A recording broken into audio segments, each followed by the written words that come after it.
Welcome everyone. Today we have another new episode, and this is very important. Especially, this is special episode with Mr. Rob Enderleys because he's expert in technology, and our topic is technology for low carbon and climate resilient developments.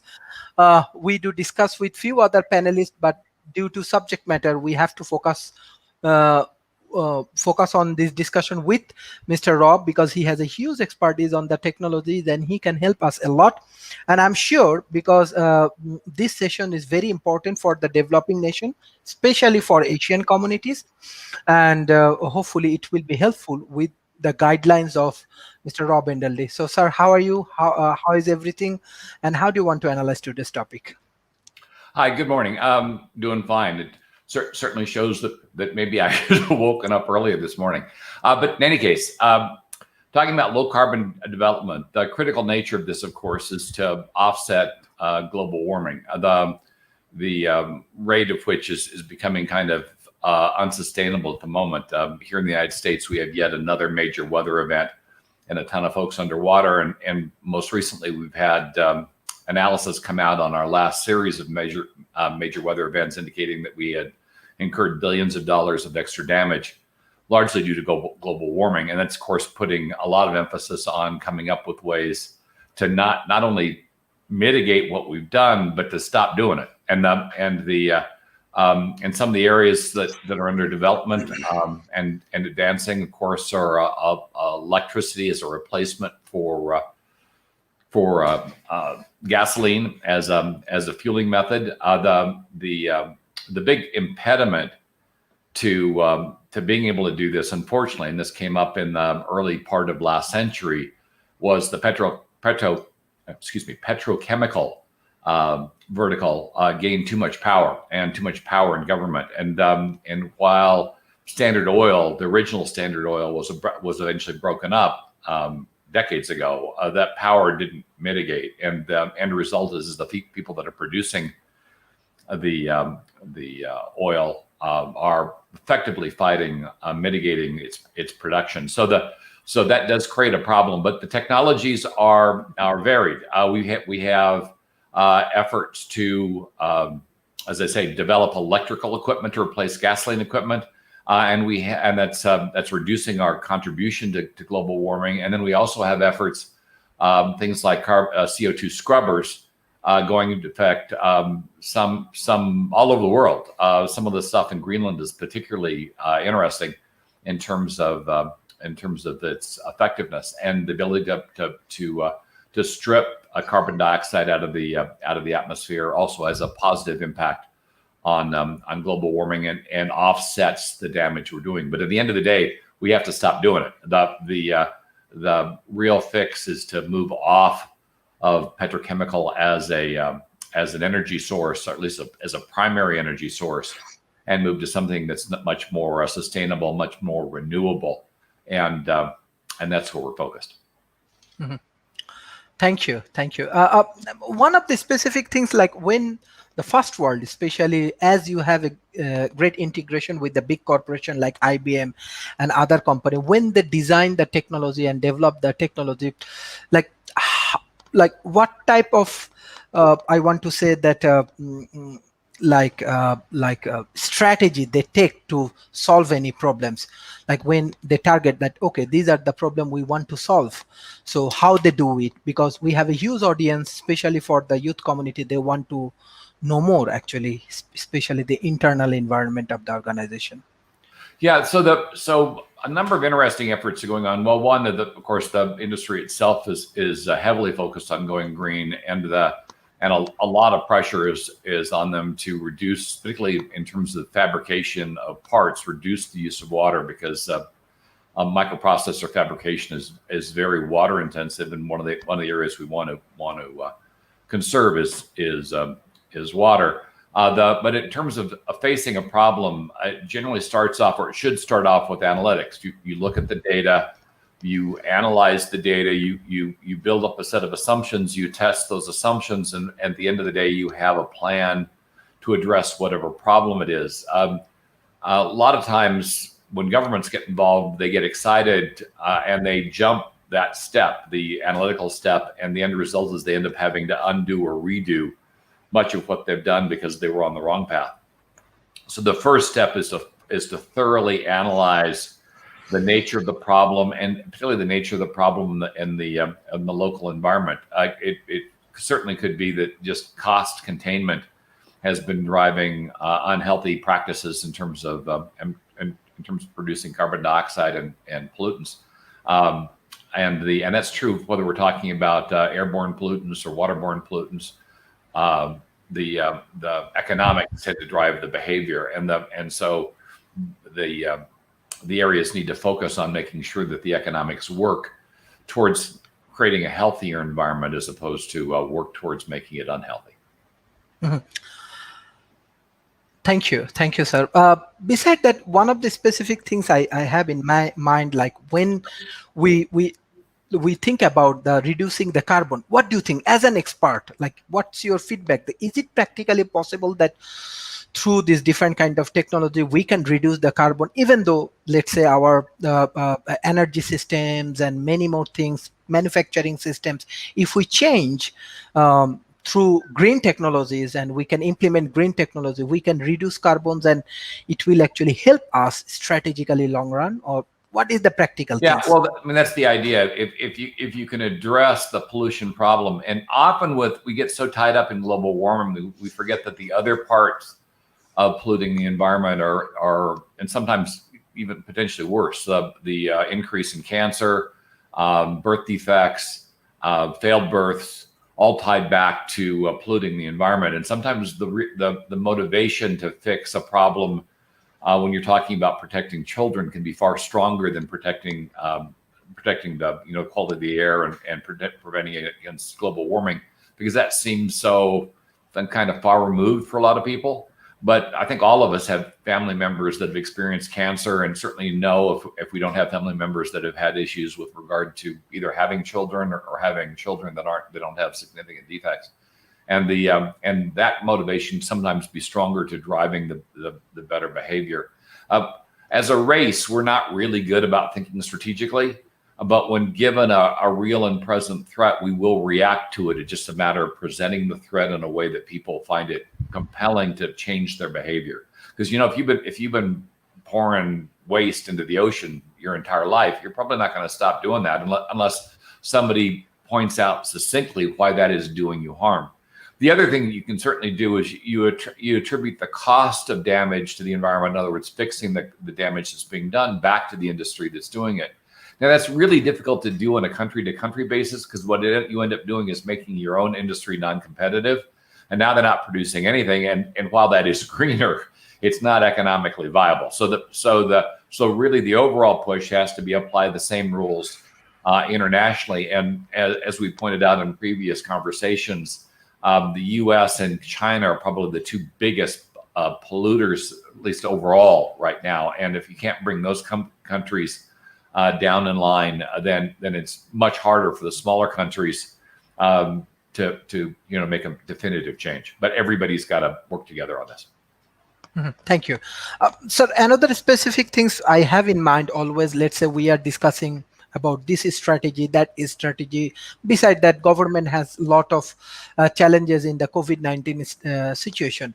Yeah. And yes, if we think that global warming is real, climate change is real, and there are a lot of people actually affected through these things. What do you think? Like technologically, like what type of things we need to implement for the next 5 years, or what is your clear-cut advice for different Asian countries?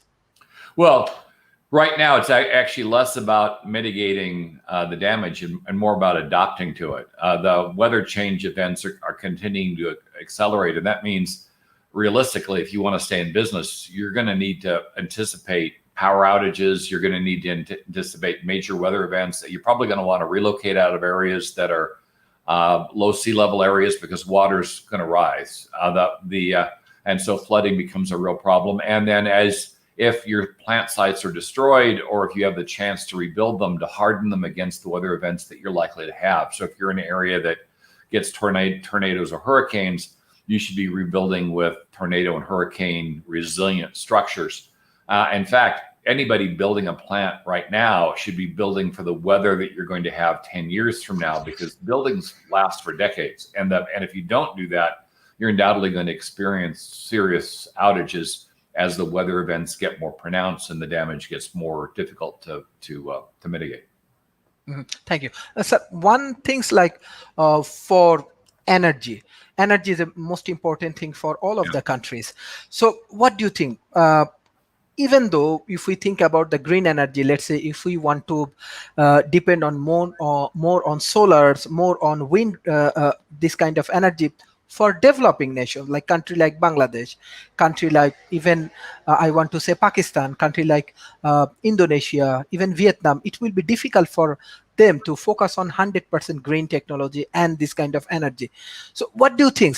Is it practical that we force government to more focus on this kind of energy, and it will help you to reduce the carbons and this kind of things? Or what will be the better strategy you have for the future? Well, in terms of choosing an energy source, wind and solar are problematic because they don't produce 24/7, 24 hours a day, 7 days a week.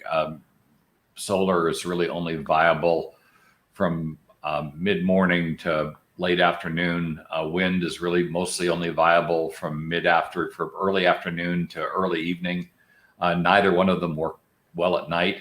Winds tend to die down at night, and of course you don't have the sun at night.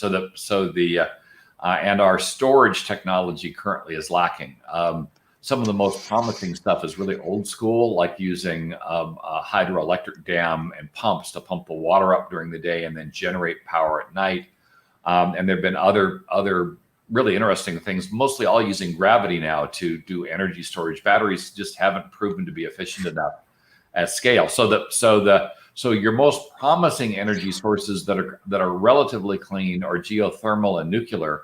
Nuclear does put out waste, but not very much of it, and we've gotten quite a bit better at containing that waste and protecting the environment from it than we were 3 decades ago when we first started down this nuclear path. But they should be looking at energy sources that handle the entire need of the country 24/7. Otherwise, you have factories working at night, you won't have the power to run them, and that's still going to be problematic. Plus, people are home at night and they're going to want power to watch television or wash the dishes or whatever else they're going to be doing at home. And if you don't have that energy potential, the populace is going to be pretty upset about the fact that they can't do the things they want to do. And that's one of the things you've got to watch when you're going to a green energy source. If you disadvantage your populace too much, they'll revolt against the change and undo pretty much everything you've done. So you really have to think about the veracity of the energy solution that you're putting in place and making sure that you've thought through how to deliver energy when the green energy source that you've converted to isn't able to produce. That's why nuclear and geothermal looks the most promising right now, because we haven't been able to work out how to do off-planet solar, which would be the way you would use solar 24/7, or come up with something that's a lot more efficient in terms of being able to store the energy during the day and use it at night. Though an awful lot of scientific research is now going into energy storage methodologies, because that's really what's going to make this next age of clean energy work is being able to store energy. We do have some other interesting things happening, like artificial oil. The synthetic fuels that are being developed are quite a bit cleaner than the fuels from dinosaurs, and the end result is there's another opportunity. But sadly, the petrochemical industry was so resisted any change to the status quo that some of those other efforts are way behind where they otherwise would be. Thank you. If we focus on the climate resilient systems, if we want to develop a climate resilient system, what is your advice? What we can do? How we can collaborate with the developed nations? Well, what everybody is searching for, at least right now, that means the companies that are aggressive on conservation, is kind of a circular economy. The idea of being able to reuse everything that you produce and to not contribute to the global warming problem. In other words, contain your pollution, and not just for global warming, contain your pollution from ocean-borne plastics, contain your pollution from everything that you're doing here, the stuff that's going to the dump, contain that as well and reuse it or convert it to something that can be used by others. And that's the effort. And here, the developing countries could probably do themselves a lot of good as opposed to as well as the rest of the world, because a lot of them become the dumping ground for waste, and that waste now needs to be need to do something with it, because putting it in landfills isn't working, and and a lot of that waste does produce toxins that will get into groundwater and damage the population. And so finding ways to convert it to either something that's benign or something that can be produced and sold could be incredibly beneficial, not only to the world, but it could come up with economic programs that pay for themselves. And a lot of the work has to be done that way. If the developing countries don't have a whole lot of spare cash, and so the programs that they develop to a certain extent need to be self-sustaining, if at all possible, so that they pay for themselves. But otherwise, it's. I mean, if the developed countries can't fund programs that don't produce cash or don't provide a return, developing countries really can't do it any better, and often worse. And so the effort is to come up with ways to repurpose this stuff, to convert it, to make it safe, but also make it so that they can be sold as other things. You know, a number of the smaller ocean-based countries have gone into recycling ocean-borne plastics, which are then reused in things like PCs and ink cartridges and stuff like that right now, and it's turned into little microeconomies.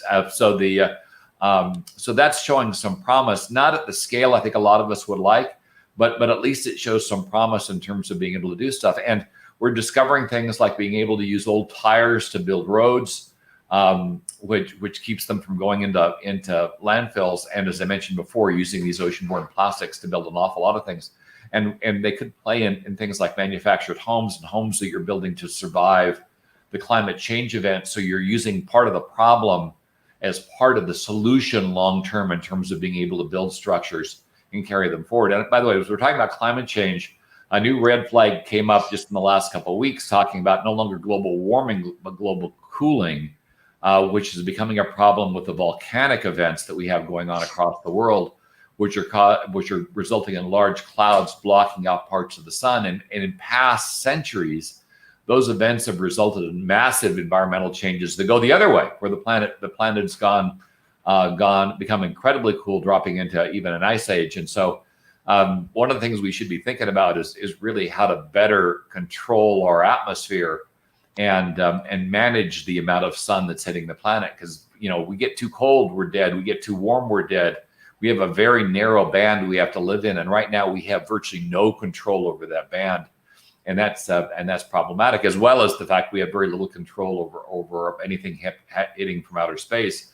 The latest analysis is if an asteroid hit us, we couldn't stop it.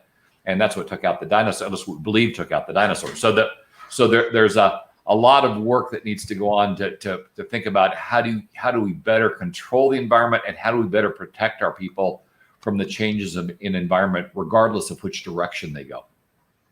Thank you. One thing in my mind always, I think, let's say you are correct. Actually, when the developed nations develop this different kind of technology, it's actually expensive.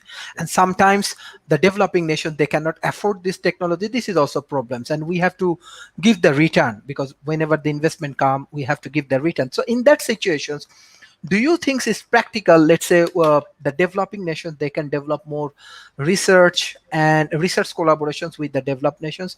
They can develop more innovation lab. They can work together, and they can innovate more technologies. And by this way, when they utilizing their own resources, let's say developing nations, and by this way they can reduce the cost. On the other hand, we can share share the knowledge from the developed nations, and at least we can solve many problems. What do you think? Is it practical, or? Well, and sadly, you're probably going to have to come up with some kind of quid pro quo for doing it. But for instance, if you were to go to a high tech company and say, in exchange for a favorable position in terms of marketing your goods, what we would like you to do is to help us come up with sustainable industries in country. to help our people. That would be the kind of thing I would be looking to do. Kind of a carrot approach. You work with us, and we'll work with you to make our relationship profitable for you, just as it will be profitable and helpful for us. Cisco, of the companies I work with, is probably the most aggressive in terms of programs like this. But IBM has played in here as well, and most of the larger companies have corporate responsibility efforts that can be dovetailed with sales and get emphasis on a country that might otherwise not get it. Most of these companies want to expand their market, and if you made that market expansion conditional on them helping provide localized industries, particularly clean industries in country, you could probably get a much bigger response and help from those companies than otherwise you might get. Yes, actually, big corporation, they have the huge capacity. So if we can bridge them properly, I think it can helpful for both of the like big corporation. They also getting benefit. Beside that, the developing nations, they can collaborate. But one thing is common, like human resources. We have massive problem of human resources. That's why you become so popular in Asia. As at least every day, 1-2 calls I get from different kind of corporation. They are really impressed with your analysis, especially technological analysis, because we have a very few people, those who have a deep understanding about technology. That's why when the government actually develop different kind of policy, try to implement different kind of technologies and other things, they got in trouble. So in that situation, research development, how you can help the developing nations research developments, and especially policy making, strategy developments, this is very vital for solving these climate change issues. Sure. I mean, certainly I have knowledge of how it's worked in other countries, primarily in efforts with companies like Cisco and IBM, and I can provide that advice. But it's really very much tied to what the country's economic resources are, what their natural resources are, and the nature of the overall problem. As you point out, a lot of the problem is a lack of education. And a lack of skills. And the thing is if you develop the skills before you develop, it's the chicken egg issue. You develop the skills before you develop the industry, then the people that you're developing move out of country to get jobs. So that's why I say partnering with companies so that they get access to your market. In exchange, they help you fix some things you need fixed. And one of them is to build up industry locally so that the people that are being retrained have some place to go. And you build up local capacity, because it doesn't do you a ton of good to continue to ship people out of country to learn skills, and then they just stay out of country and they never come back.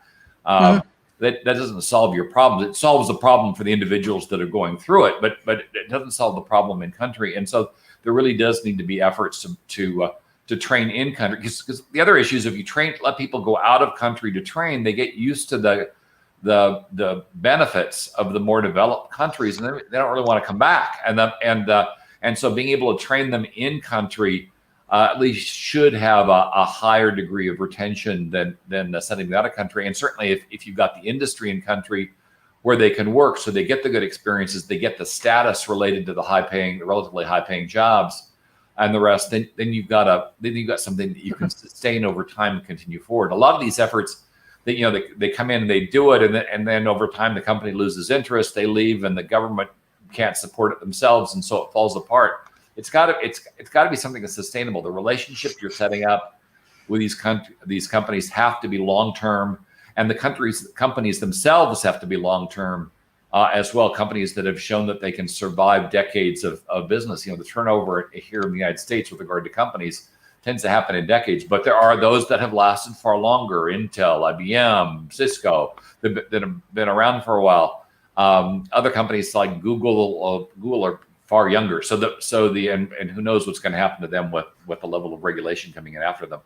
Also, probably an industry that's built on selling customer information to others is not going to go well in many of the countries we're talking about anyway. So picking the right company to partner with and having a clear idea of what it is you want them to help you with, and making sure that they can provide that help, are all elements of the successful strategy. Mhm. Thank you. But you come with a very strong point. It's happening in the developing nation, especially people do not want to go back, like country like India, country like Indonesians and other countries. So, but in that situation, I think that Singapore, Malaysia also has a good model like that, like Singapore's, Singapore. Singapore has a lot of retention, and to a large extent, if you look at how Singapore is run, I mean, it's a Mhm, very authoritarian state, but it's very clean. mhm, mhm, Quality of life is good. mhm, I think the government's a bit intrusive, but the thing is people kind of like it, and like the level of control and like the fact the government's taking a heavier hand and making the place a good, safe place to live. And as the end result is, I think it's retaining people better than Malaysia right across the border is for the very reason it's just a better place to live. And mhm, they've built up industry inside the country. It's been pretty successful. That they are a nice model to mhm, mhm. emulate, but it does start with the government structure, which is towards the authoritarian and control side, but has been acting for the most part, as far as I can tell, in the best interests of its citizens, and so that seems to work. At least it seems to work so far. Yeah, yeah. But basically, when I was in Oxford University, Cambridge University, and different Ivy League university, I find that every year Singapore government sends thousands of students this Ivy League university with their own money, and when they have to back to Singapore, and they have to contribute 5 years because they're getting financial support from Right. government. Even when I go back to Bangladesh, I also decide with the government and university, why don't we follow the Singapore model?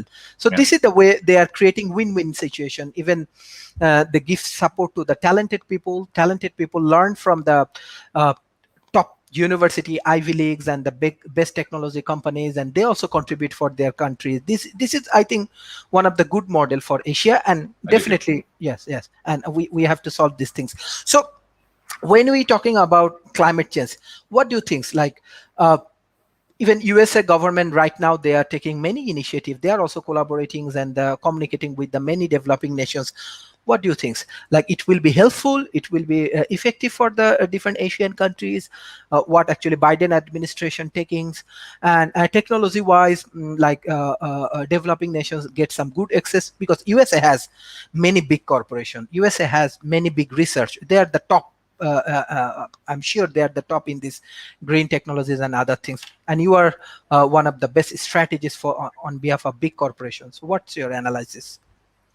Well, as you point out, the difference between working with companies and working with countries and governments. I mean, for instance, working with the U.S., our administration changes every 4 to 8 years, and the Mhm, and the problem is if the program goes longer than that 4 to 8 year period of time, it could, depending on the administration that comes in, it could lose emphasis, and so you can't really depend on the U.S. for programs that last longer than an administration is likely to last, because their interest may wane at the outpoint. With companies, they tend to be much more stable. CEOs tend to have a half life of about a decade, and unless the company gets into trouble, they tend to be pretty steady with regard to execution. And so, working with companies can be much more sustainable for a mhm, long period of time than working with governments. Plus, the companies tend to have influence in the government, and you can use that influence if you're getting help from the U.S. government to help sustain that help. Part of what has to be done is you have to continue to show benefit back to whether it's the U.S. or somebody else. You have to show some kind of sustainable benefit, or the country or company will lose interest. And so part of making this work is making sure the partner that's working with you, whether it be a government or company, is receiving a sustained benefit. Because if they're not going to stay with it. And so you not only have to keep a close eye on what your needs are, but you have to keep a pretty close eye on what their needs are. And they will partner much more aggressively with an entity that clearly is concerned about whether their needs are being met, as mhm, opposed to one that always has their hands out and saying, what's in it for me. So the level of cooperation, coordination, and help that you provide to the entity, be it government or corporate, is going to have a lot to do with how long the project lasts and how sustainable it will be over time. mhm. Thank you, sir. As we are focusing on corporate resilience or sustainable ecosystem, so what are the area any country primary need to focus on beside energy? Like these are the area they have to implement green technology. What's your advice? Well, anything having to do with food and water, food, water, and medicine are the three things you have to make sure that you're doing right. Because if you can't keep your people healthy and fed, you're not going to be able to do much of anything else. You'll have rebellions, revolutions. You'll have war groups popping up. You'll have fights over resources internally. You really can't get much done. And so your focus, predominant focus, has to be to ensure a base level, at least. And if you can't do it countrywide, at least in terms of areas that you can focus on and then build up.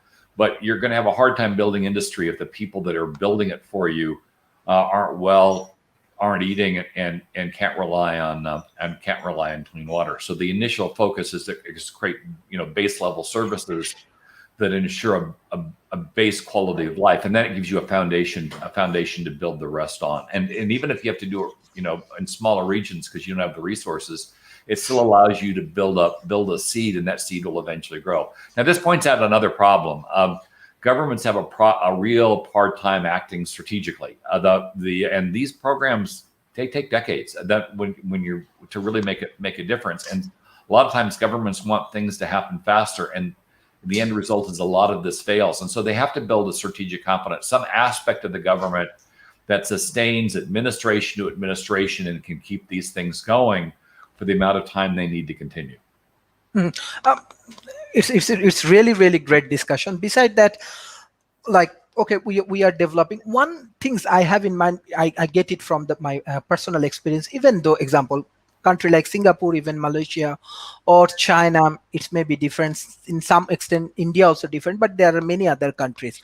But when entrepreneurs develop their industry, let's say they develop their industry in food, in education, or water, or energy, major problem is that when example any kind of situation come that they have to change their strategy or their corporate cultures and everything, major problem I think they have to uh, develop their how should I say, like skills, knowledge on modern technology, on modern science and other things. And this is one of the gap I feel that developing nations have, especially their small medium enterprise, that entrepreneur, they are actually taking initiative, they are actually changing. In some point they get some sort of success, but when the situation comes that they have to change their strategy and everything, even the COVID-19 situation, I'm sure many companies, if they do not change strategy, I think around 40 to 50% corporation they will die because they do not utilizing modern technology, More like modern 80%. More like 80%. But yeah, the typically the cause of death for a corporation is an inability to shift to changing conditions. And so your industry moves. You're making buggies, and the industry's moved to cars. You're making gas cars. The industry's moved to electric. So or a lot of the stuff we're talking about now is how the entire automotive market's about to collapse and become automated car services. If you haven't got ahead of that, it's going to end badly. And I think that means and this, by the way, this isn't just a developing nation problem. This is a world problem. The failure rate I'm talking about really is more of a world failure rate, not just in the developing world. And the reason is we don't do enough to train people to retrain. We tend to get this idea that you go to school, you learn a skill, and that's it. You're going to carry that for the rest of your life. And while that may have been true in the Middle Ages, it's not true now. And the reality is whatever you're doing now is probably going to be a lot different than what you're going to be doing 20 years from now. And if you haven't learned to retrain, if you build a company and you haven't built in mandatory retraining, if you haven't built in agility, the ability to move from industry to industry, or from concept to concept, or at least evolve with your industry, you're not going to survive long term. But you're maybe 1, maybe 2 decades, 3 at most. But you're going to fail because the world changes, and it's changing at an ever increasing rate. Thank you. There is a question from audience. Thank you, Anika Shams, for your question. What do adaptations to climate change and climate resilience? I think she want to know more that what the corporate can do or the local ecosystem can do. Well, the part of it is making sure you're hardened against climate events. I mean, this is that they're coming in. What are the events most likely to hit in your area, and have you hardened against them? Here in the United States, we found out that Texas had not hardened their power energy grid for wide energy variance, and so when a freeze came into Texas, it took out their entire energy infrastructure. I mean, even wind and solar went down because they hadn't hardened any of the plants against the cold. And of course, when energy failed on electricity, the pumps that handle natural gas also failed, and so you didn't have natural gas. And a lot of the emergency generators run on natural gas, and so they were down. And so hospitals that had backup power failed, factories failed that had backup power.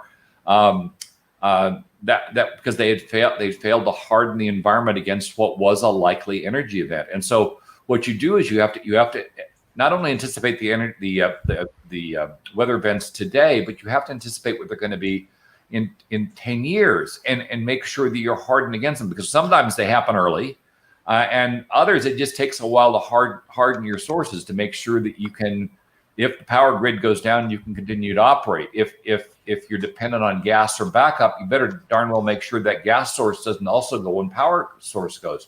If you're talking about high winds, your structure better handle high winds. And you may really want to start thinking about coming up with ways to house some of your workers, because it does do you no good if the factory stays up, but all the workers' homes get flattened, because one, a lot of them are going to be dead.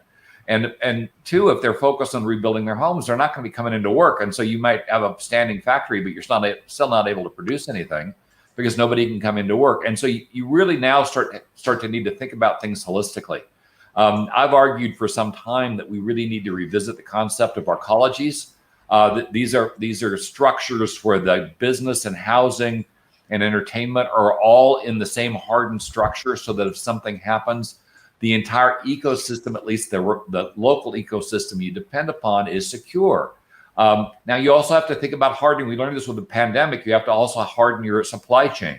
A lot of the problem we're having right now with microprocessor shortages across the nation is because people didn't harden their supply chain, and that supply chain suffered miserably during the pandemic, and now to a large extent for many companies it's non-viable. And so now the company's back to work, but they can't build anything because they can't get the raw materials to build it. So we've got a second wave problem, even though for the most part we're past, in many places we're past the pandemic issue right now, but we're still being badly impacted by it because folks can't get the parts. Thank you. Sir, there is another question from our audience. Actually, these are very basic because they love to learn more. Ali Ahmed, thank you for your question. What are the steps that helps climate resilience to improve? Well, first, understanding the likely events you're going to incur. So if you're in an area that's close to sea level, you're probably looking at flooding and significant flooding.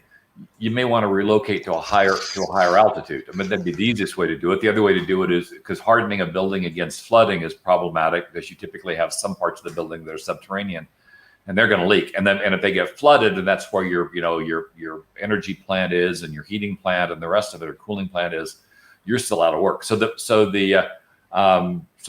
for flooding, it's one path: either build buildings higher or build them at higher altitudes, and make sure that the structure that you need can survive a flooding event. Wind, a lot of the manufactured facilities can be built in components and hardened in other areas, then built in those components, built in part to survive weather events. We've got a lot of work going on out of Tokyo in particular, where they have a lot of earthquake events, using magnets to float the buildings so that they can better survive earthquakes. But as I say, you also have to really start thinking not just about the plant side and the building, but also making sure that your workers are safe and secure, because if they can't make it to the plant for whatever reason, you're still out of business.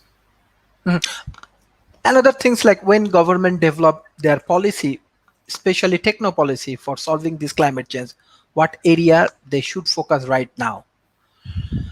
Well, one is if you're having weather events, global warming events, your approval rating, your approval process for new buildings should be brought up to survive those weather events. For instance, in California, when they realized they had a major earthquake problem, the building code was changed so that you had to harden your buildings to handle a level 7 earthquake, the category 7 earthquake. Those buildings should now sustain if an earthquake event up to a category 7 hits. Same thing has to be done here. Government has to step up and assure the structures that house people, house businesses, all can withstand the likely weather events that are going to come through. Because if you have one come through and it levels the city, you're pretty much done. I mean, as we've certainly seen for a lot of the weather events that are out there, once you level a good chunk of the city, it's pretty hard to bring that city back. Because it was built over time, and now you're faced with a monumental building problem. And often governments then go cheap. They try to build the way it was or whatever, and then they have another weather event, and all that work is lost. So really planning to survive with infrastructure intact, the likely weather events you're going to get needs to be built into the planning and approval process. And you do have to really watch out, particularly in emerging countries, for corruption, because a lot of what you're seeing in terms of building failures are the result of money going to individuals and not going into the building itself. Substandard cement, substandard steel, substandard supports, and now you're not even talking about weather events. You're just talking about stuff that's failing because it was badly built. And so if people lose faith in government, and they will if you have massive amounts of destruction, then you're pretty much done. I mean, there's not much you can do as a government until that faith is restored. Mm-hmm. Thank you. I think there are more questions because they have some basic question, but they want to go in detail. Greetings from Malaysia. Thank you, Nur Fazring. How do low carbon and climate resilient industry affect development? Well, they can cause a drag. The fact of the matter is right now, development industry benefits from the fact that they're not held accountable for the damage they do, so they get that for free. I think that's one of the fundamental things we have to change. The industries that are causing damage should pay to correct that damage, but as I mentioned earlier, that kind of needs to be done on a global basis, because if you do it locally, all you're going to do is price that industry out of the market, because their stuff's going to be more expensive than people that are just destroying the environment, because it's cheaper to do damage. Like anything else, you want to preserve something, it's going to take you a lot more time to preserve it than it is to pound it down with sledgehammers and take it out. So you really have to build in not only a localized effort for sustainability, but you have to at least try to spread it to the nations you trade with, so your industries aren't disadvantaged. You can use tariffing to overcome some of that, but what that does is it introduces, unless you do it properly, so that the extra revenues go to address the problem, which often isn't the case. The tariff revenues tend to fall into the general fund and then get spread out in a way that they don't really benefit the underlying effort. So the tariffs. The tariff should be applied. The money you're getting should be applied to raise the country up and improve its competitiveness, so you don't have to use tariffs anymore. These should be point solutions, not solutions that go on forever. Excellent.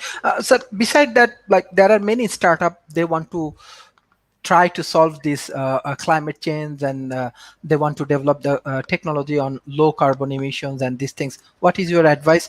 How they can do it? How they can develop their technologies?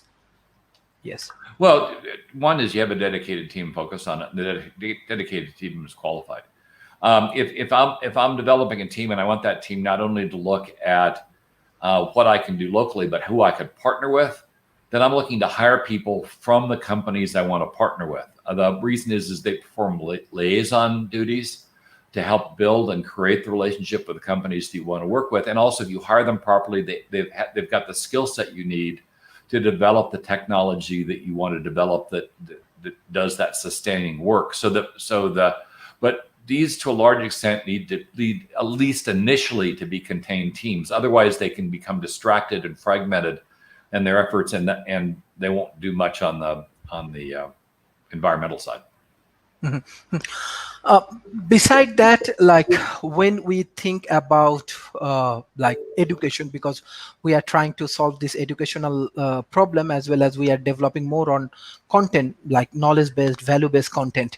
So what do you think? How what is the good strategy to develop a good resources who can contribute this corporation or technology industry or this startup industries? What's the lackings we have? Definitely you also have experience about these Asian communities. What area we should focus? Well, I've been doing skills inventories. I mean, you if you don't know the skills you've got, you don't know how to fix the related problems.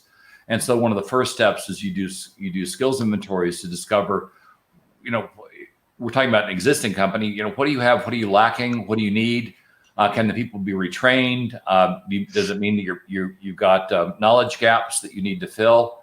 As we move into this fourth industrial revolution, there are a lot of huge skill resources. Data scientists, in particular, are in very short supply, and bridges. Particularly in a developing nation, you need people that have done more than one thing, have dual majors, computer science and civil engineering, but people that can be bridges between the two verticals that you need to support the underlying effort. So if you're doing sustainable building, you kind of need both the technical knowledge of how to build the building and the knowledge of the electronics that are going to go into the building to make it more sustainable and more resilient. And so but if you don't have anybody that bridges that, then the two groups don't talk to each other. Well, they talk to each other, but they don't understand each other, and you'll end up with costly mistakes that otherwise could have been avoided. And particularly when you're talking about emerging countries, there's a much higher willingness to develop dual skill sets, because the folks are really looking to dig themselves out of the problems that they've got, and they recognize that dual skill set pretty much gives them a much more long-term and sustainable career, because they can bounce between the two of them. And because the bridge jobs are so rare and so highly sought and so hard to fill, they're some of the most secure jobs on the planet at the moment. Thank you. There are many things we are discussing right now regarding the corporate strategy, government strategy, policy making, even startup developments. Beside that, do you think, is there any other lackings that is the reason that we cannot produce enough like technology or solution for the global communities? Is there any other way that we can solve these things? Well, as I mentioned earlier, strategic thinking is finding a way to put in place a strategic element of the government that is sustainable across administration. So if some group gets voted out, this group remains relatively untouched and continues on their work. Because what really damages a lot of these efforts is people get excited during one administration, that administration changes, the new administration isn't excited about it at all, so that the group gets unfunded or disbanded. And then they start something else. And so you get a lot of these, we start it, we lose interest, we start it, we lose interest. And so there's no sustaining progress. We mentioned Singapore. The stability of their government really allows them to do far more than other countries have been able to do. And it's that stability you've got to find a way to create. Otherwise, a lot of this stuff is you just won't be able to do it. You're simply playing tactically and dealing with the problems as they arise. And you'll never dig yourself out of the problem. You'll always be an emerging nation. You'll never emerge. And the long-term goal of government should always be to get out of this emerging category and get to a place where you're truly self-sustaining and where your populace isn't constantly looking at the reasons why to vote you out of office or to revolt. And so create a level of stability that you can use to create a long-term future. That requires strategic thinking and strategic thinkers, and it requires a sustaining part of government that can work strategically, so that you don't have everybody that's making decisions aren't thinking about the fact that we want to make things good so I get reelected, but not good so my country's in great shape 10 years from now. Beside that, like big corporation, they have a lot of resources, money, even data. So what about their CSR for this climate change? What do you think? Is it enough? How they're taking initiative? Or Well, by themselves, no. Companies are for-profit organizations, and so the amount of work that they can do in corporate social responsibility is limited to the benefit that those efforts provide. And that's why I mentioned that if you want to work with these companies, coming up with a way to assure those companies are getting something more than positive PR is going to do a lot to assure that you get more of their money in terms of doing doing the things that you need to have done. And so it's really creating a long-term economic advantage for the company that ties in with your desire to create a greener, healthier environment for your people. Those two things have to be aligned, and often they're not. So that really requires a major change in the thinking of government in terms of how to motivate and sustain a relationship with companies that is deep and lasting, as opposed to just transitory. Excellent. This is really good discussions in terms of developing a strategy, developing. But another things, lack of resources also matters, especially developing nations, financial things, and many lack of resources. What do you think? How they can solve this problem? How they can invest more on research, innovations, and what is the way? Or corporate also have their strategy to help this kind of nation. Well, a lot of it you don't have to necessarily do yourself. There's research going on in most major universities across the world, and you could have people go and share in that research with the idea that research gets shared with the country that you originate from. I'm not sure a lot of emerging countries have the resources to go research solo, nor should they. A lot of this is going on all over the world, and they just have. But you have to kind of cherry pick the areas that you need, and that does require a strategic plan in terms of what you want to accomplish long term. And countries aren't great about having long-term strategic plans, and unless they can fix that, much of what they do isn't going to be successful. Excellent. Like beside that, okay, we are discussing about innovation and research and other things. So still, one of the thing is that, like, we have different kind of global politics and global competitions and global things. How people can minimize these points and get maximum benefit through modern science, engineering, and technology. Well, contests do work. Sadly, wars can work better. But when people are driven either by risk or by need to advance, they will tend to step up to that goal, that task, that challenge. But that does require you to think through what you're doing. A lot of the contests tend to become political over time. In other words, the person that's the best connected wins, not the person that's has the best technology. And a lot of times the judging that's done is done by people that don't understand the technology that they're judging. And the end result is that what you get is suboptimal. But a lot of it, but it still starts back with a strategic plan. I mean, once you have a clear idea of where you want to go, and then you develop a plan to get there, built into that plan are things like contests and contributions and sending people overseas to acquire knowledge. But that all has to dovetail into what it is you want to accomplish. Because if your plan is to create a cleaner environment, then having a bunch of people studying on aerospace work probably isn't going to be optimal for what it is you're going to try to accomplish. And so making sure you stay focused and have a priority, a hierarchy of the things that you need done, and then you parse the money, the limited resources that you have on those higher priority items, and think about solving them. Often what government tries to do is they try to take what may seem to be a large pool of money, and then they try to be, fair. Let's spread it out so everybody gets a piece of it, and nobody gets enough to do anything. So here's a case where you probably need, because you've got limited resources, to focus on the biggest problems the country has, and then put the resources against those problems so they get solved sequentially. And over time, you're making lasting change as opposed to looking like you're busy. And governments are really good at looking busy. They're really bad at making sustaining change. And that's why when you use the example of Singapore, they stand out because they do make sustaining change. And they do so because they have a strategic plan and they execute against it. Thank you. What's your final advice specifically for this sustainable ecosystem if we want to solve this climate change?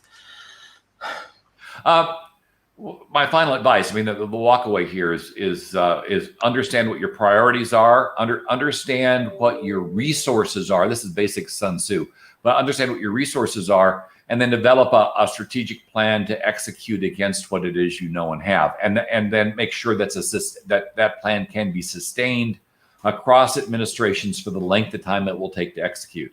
Which your goal is to fix things permanently over time. It is not to look busy, and the more that you focus on that end goal, the better off you're going to be.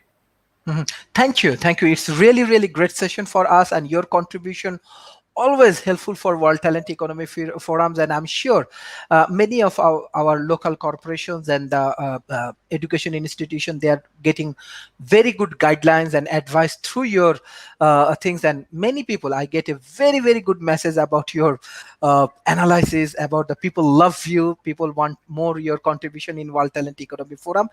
Thank you for joining today's session. I request all of our observers share our content as much as possible.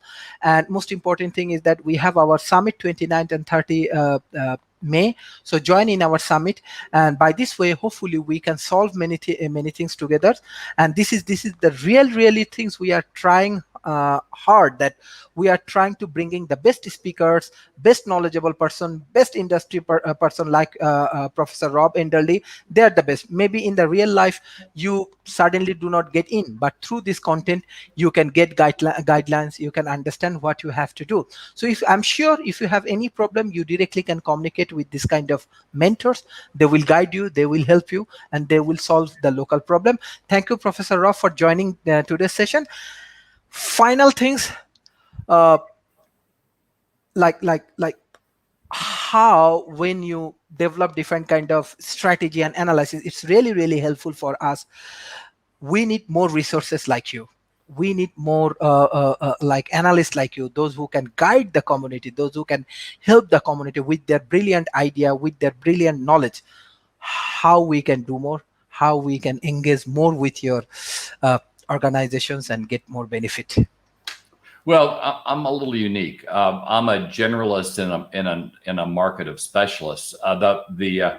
But certainly just by asking questions, I sit on a number of advisory boards. Advisory boards are viable entities of experts that are brought together to help a company or a government with the decisions that are facing them. It's a decent construct, and I've helped set up a couple of them.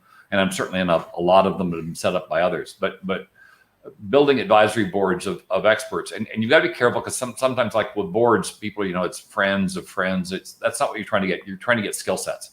And so, but you have to know what skill sets you need, and then you can build an advisory board with those skill sets. And often they're made up of people that you probably couldn't afford to pay full time, but they'll parachute in, take a look at the issues that you're facing, and then can provide their collective wisdom in terms of how to solve it based on their experience. And a lot of us have decades of experience. So that's probably the advice I'd have, is if you don't have them, an advisory board of qualified individuals, probably less than 10, more than 7, would do you an awful lot of good. And then you have access to those people when you need it. Be aware though that advisory boards aren't free. You do have to pay the folks to do it, but it's a lot cheaper than having to hire one of us full time. Excellent. Thank you, Professor, for joining today's session. Every session, even personally, I also enlighten myself through your knowledge and through your guideline. World Talent Economy Forums really need your support, and hopefully by this way we can solve many corporate, organizational, and social problems. Thank you for joining today's session. We are really grateful to you. Thank you for joining today's session. My pleasure. Thank you. Take care. Bye bye.